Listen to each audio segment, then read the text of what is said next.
In January 2020, I flew on one of my favorite childhood airplanes, an Air Canada Airbus A320, and even got to experience a go-around.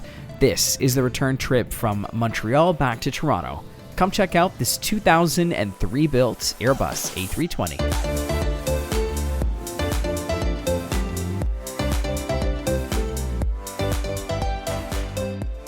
The day before, we had arrived from Toronto on an Airbus A220, now one of my favorite planes. You can actually check out that review on my channel.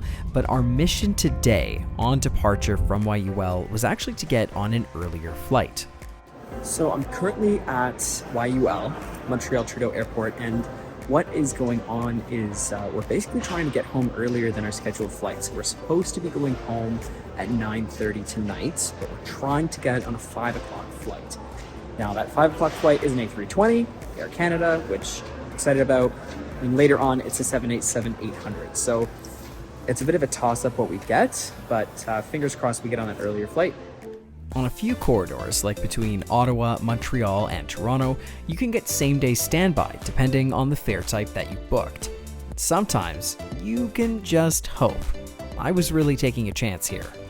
Through security, so now let's check and see if the first flight, the 5 o'clock flight, has even been issued a boarding time. I'm not sure if it even has yet.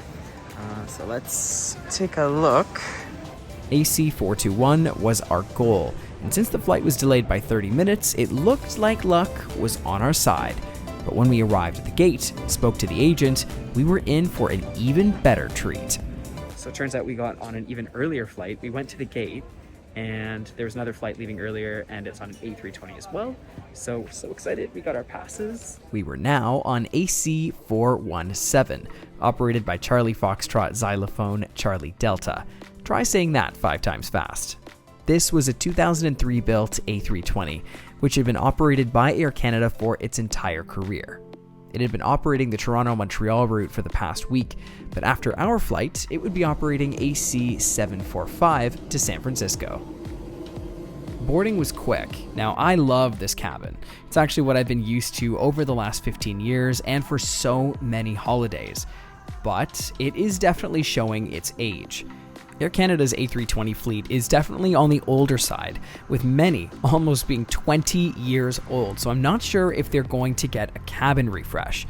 Now, I did reach out to their media team, and they responded with the following, so I guess it's going to have to be a wait and see. My husband and I were very fortunate to be seated together despite being last-minute additions to the flight as well. The IFE was the oldest feeling part, which we'll get into later on, but at least you still get a USB plug at every seat in addition to a plug, even on this relatively short flight. And I'm not going to harp on this too much because, to get an IFE on an hour-long flight, that's pretty darn good. Soon enough, the captain came on and gave us an update. Boarding is now complete. The doors were closed. We're going underway very shortly. Fortunately, some good news. The aircraft was inspected for icing. No de-icing required.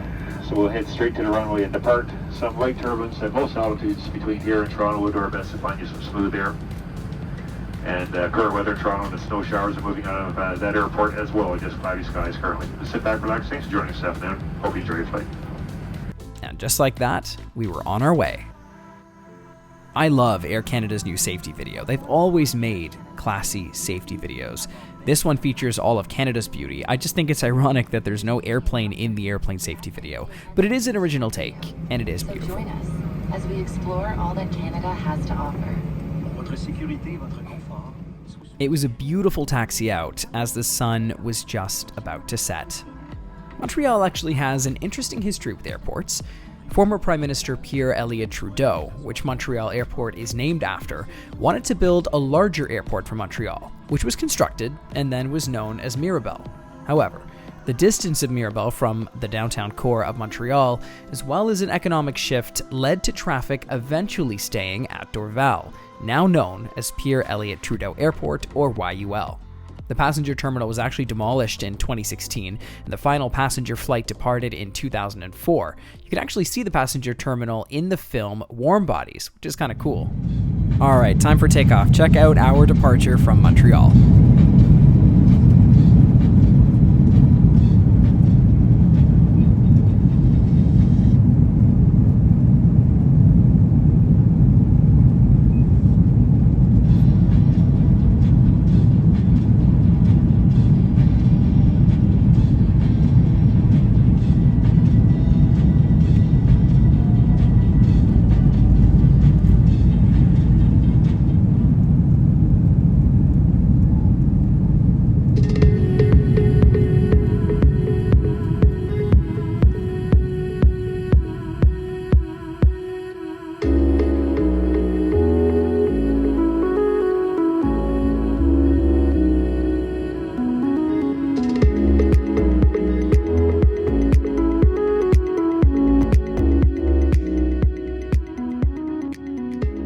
Shortly after takeoff, the cabin crew came around with headsets. Now, they usually charge for these on Air Canada, especially on shorter flights, but on account of the flight being late, they just handed them out.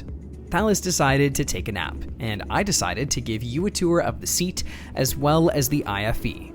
This system is legit circa 2007-2008, which is when Air Canada last refreshed their cabins, before their most recent refresh. That's, for example, the cabin that you're going to be able to find on the A320 and the 737 MAX. That's their most up-to-date product. As a result, the system is quite a bit slower. However, it does contain quite a lot of content. So if you're willing to bear with it, you're fine once you find a movie or a TV show that you like. The map is also very slow, though. The good news is that the IFEs on their newer planes are awesome. It's sad to see, however, because I really hope the A320s keep living in the Air Canada fleet for many years to come. I know it's weird, but it's still a part of the in-flight experience, so let's go take a look at the lav. Now, for anybody that's used to flying on commuter aircraft, this lavatory is huge compared to what you're used to, and it was kept relatively tidy for the entire flight. Soon enough, it was time for a gorgeous approach into Toronto, mind you, with an unexpected twist.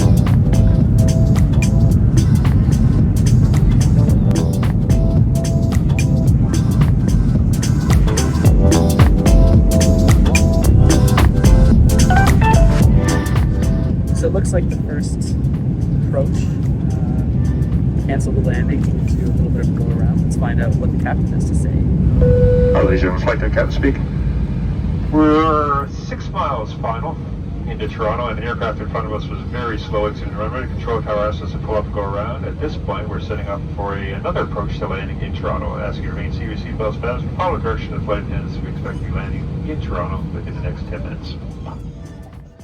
I'd never actually been through a go-around before, which was really cool, and at least this one was relatively minor.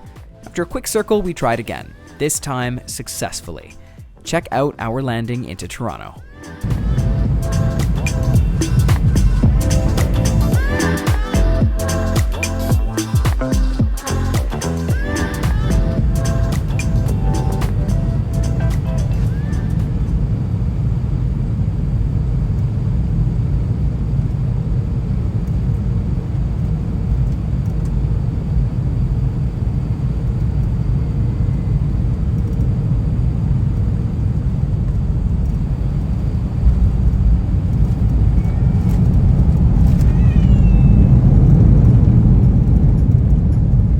The landing was absolutely perfect. Every time I land back home in Toronto, I always feel so nostalgic of all of the adventures that end in the exact same way. A gorgeous landing back at home, usually in the evening.